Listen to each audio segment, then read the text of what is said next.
What's up everyone? We are here for day 4 of our Road to Top Global Kufra, and right now our MMR is currently standing at 2005, and we've been through many ups and downs because solo ranking is not easy. We have teammates that are dark system, teammates that are good. It's mostly two of these parts, and teammates that are trolls, which are really annoying to get when you are playing in solo rank. So, ngayon, pagmasdan nyo na lang yung pagiging dark system ko sa day 4 kasi wala akong ibang ma-record at saka enjoy.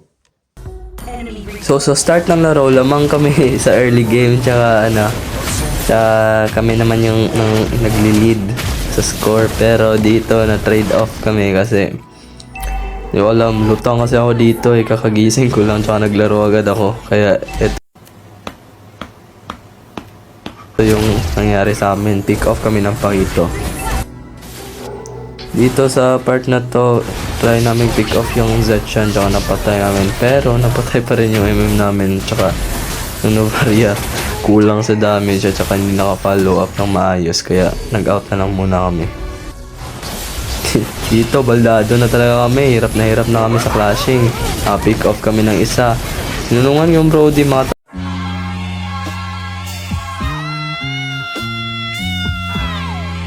tawas gamit yung second skill ko, pero pinasok pa rin siya ng Tamos.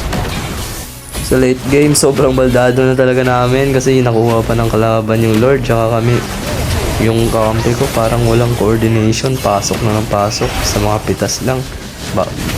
Bahala nang mapitas sila.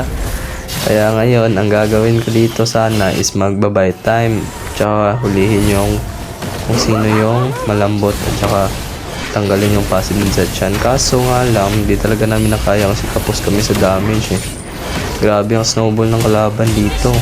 Grabe kasi yung core namin. Pag nag-turtle fight, wala talaga siya sa turtle. Eto na lang, panoorin nyo anong mangyayari dito. At yun.